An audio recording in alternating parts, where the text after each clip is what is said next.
तो कोरोना की तीसरी लहर से जुड़ी हुई एक बड़ी खबर आपको बता दें। दरअसल एम्स की सीरो रिपोर्ट में बच्चों में कोरोना के खतरे की आशंका को खारिज कर दिया गया है। एम्स की रिपोर्ट में 2 से 17 साल के 55.7% बच्चों में कोरोना की एंटीबॉडीज मिली हैं। 18 साल से ऊपर के 63.5% लोगों में एंटीबॉडीज मिली हैं और रिपोर्ट ये कहती है कि 76% से ज्यादा बच्चे एसिम्प्टोमेटिक केसेस के तौर पर पाए गए हैं। हालांकि ये एक मिड टर्म नतीजे जरूर हैं, यानी कि अभी आधे नतीजे आने बाकी हैं। हालांकि आधे नतीजों में फिलहाल बच्चों में कोरोना के खतरे की आशंका को खारिज किया गया है।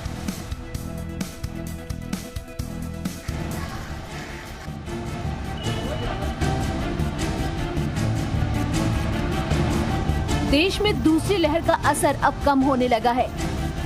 कभी भारत में संक्रमितों की रोजाना संख्या 4 लाख के करीब पहुंच गई थी, मगर वो अब 67,000 के करीब आ चुकी है।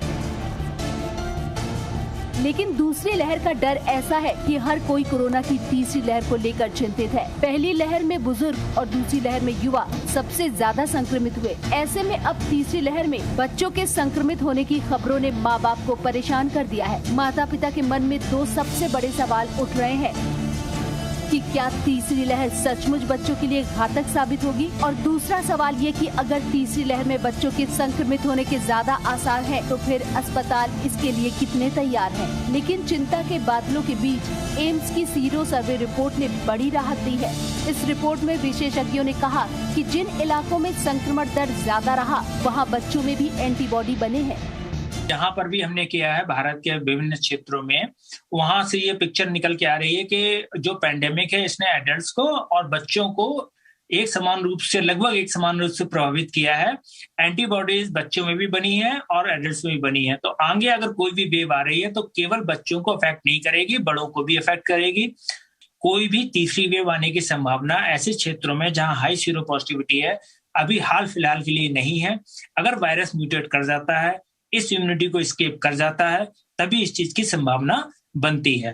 यानी जिन इलाकों में पॉजिटिविटी रेट ज्यादा रहा है, उन इलाकों में फिलहाल तीसरी लहर की चिंता की जरूरत नहीं है। देश की राजधानी दिल्ली के लिए ये सीरो सर्वे रिपोर्ट कुछ यही बता रही है। दिल्ली की अगर आप देखेंगे, अधिकांश जनसंख्या कंजेस्टेड कॉलोनी में रहती है और यहाँ पे हमने देखा कि बड़ों में और बच्चों में लगभग एक समान रूप से एंटीबॉडीज पाई गई। परसेंटेजेस अगर आप देखेंगे तो एक ही परसेंटेज 74-75% आ रही है। इसका मतलब ये है कि यहाँ पे बहुत अच्छी संख्या में लोग इन्फेक्शन उनको हो चुका है, उनमें इम्यूनिटी आ चुकी है और नेचुरल इन्फेक्शन से 6 महीने से लेके करीब 1 साल तक जो अभी तक डाटा कहता है उस हिसाब से इम्यूनिटी रहती है।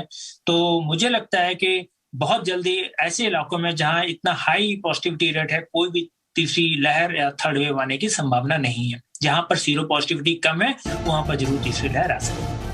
इस रिपोर्ट को एम्स ने WHO के साथ मिलकर तैयार किया है, जिसमें दिल्ली के शहरी और ग्रामीण इलाकों के साथ साथ भुवनेश्वर और गोरखपुर के ग्रामीण और अगरतला के आदिवासी इलाकों में भी सर्वे किया गया है। सर्वे 15 मार्च से 15 जून के बीच किया गया। सर्वे में कुल 4,509 भागीदारों को शामिल किया गया था। इनमें 2 से 17 साल के 700 बच्चे, जबकि 18 से अधिक उम्र के 3,809 लोगों को शामिल किया गया। 2 से 17 साल की उम्र के 55.7% बच्चों में कोरोना की एंटीबॉडी मिली, जबकि 18 से अधिक उम्र के 63.5% लोगों में एंटीबॉडी मिली। इनमें 76.92% बच्चों में संक्रमण होने पर कोई लक्षण नहीं था, यानी वो एसिम्प्टोमेटिक रहे।